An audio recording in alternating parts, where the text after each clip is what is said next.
কিছুদিন আগে অনেক সময় চার দোকানে অনেক গল্প করছে, এই যে কাকা যখন ছবি টবি লাগাইছে, তো একজনে কইতেছে কি রে সবাই তো ছবি টবি লাগাইতেছে, ওই পক্ষের মধ্যে একজন কয় ওই তুই একটা ফটো মোটো লাগাইতেছে, একটু পরিচয় পরিচয় হওয়ার জন্য গেছে। কিছুদিন যাওয়ার পরে আবার দেখা গেছে শহরের আট আছে কান আছে বিভিন্ন ইউনিয়নের ওয়ার্ডে যে জায়গায় যায়, যার যার নিজ নিজ খরচে ইসা কাকা ছবিটা লাগাই নিজ জায়গায় ছবিটা লাগাইতেছে। কি রে এখন তো কিছু বড় বড় সব জায়গাতে ছায়া গেল ছবি, এখন তো আরে একটু কেমন করে ঠেকতেছে। আবার কিছুদিন পরে যেদিন আমরা ইসা কাকা কইল মামুন, আমাদের সবাই ডাইকে আর কি, আমরা যারা ছিলাম সব ইউনিয়নের মানুষজন নিয়ে যেটা কি করা যায়, কিছু লোকজন আসা যায় না, অত জোর দেও কইল না। এবং কাকা এই জায়গা যেহেতু আপনি আলাদাভাবে যাবেন, এটা যাওয়া তো দরকার, যে ভালো দেখা যায় না। পরে আমরা কি করলাম, সবাই সেই প্রতিষ্ঠা বা স্বীকৃতি যখন গেলাম, সারা ফরিদপুরের মানুষ, সারা 12টা ইউনিয়নের মানুষ, পৌরসভার মানুষ যখন ডাইলে এসে বললো, তারপরে তুমি কি গল্প করে কিনে আরে ভাব ভালো না। আমি তাদের উদ্দেশ্যে বলবো বাপ ভালো না, আসলে বাপ ভালো।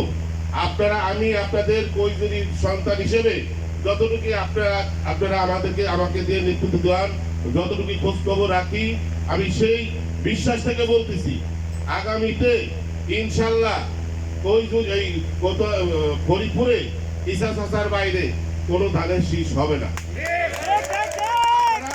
নিশ্চিন্তে থাকেন, কারণ আপনারা জানেন এইখানে চৌধুরী কামাল ইবনে ইউসুফ যতদিন নির্বাচন করতেন, উনি কিন্তু এই জায়গা ভোটের রাজনীতি করেন নাই। সারা জীবন এই 46টা বছর এই সংগঠনটা টিকায় রাখছে। ছাত্র দল বলেন, যুব দল বলেন, মূল দল বলেন, স্বেচ্ছাসেবক দল বলেন, কৃষক দল বলেন, যাই বল যত অঙ্গ সংগঠন আমাদের আছে, সবাই ওনার দায়িত্ব ছিল এই সংগঠনটা টিকেই রাখার জন্য বা সবাই দেখভাল করার জন্য। উনি কোনোদিন চাই। এইবার কেন আইসে ঠিক পান না? এইবার কি জন্য আইসে?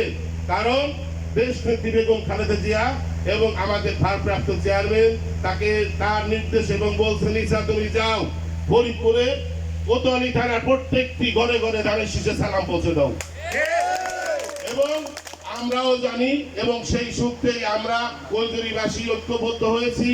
আমরা আশা করি ইনশাল্লাহ খালেদা জিয়ার কথা যদি ঠিক থাকে, তারেক রহমানের কথা যদি ঠিক থাকে, আপনাদের মাঝে অবশ্যই আমাদের এই নেতা সৈয়দ মোদাস আলী ঈসা আপনাদের সামনে ধানের শীষ নিয়ে হাজির হবেন। আপনারা কোনো কথা কান দেবেন না।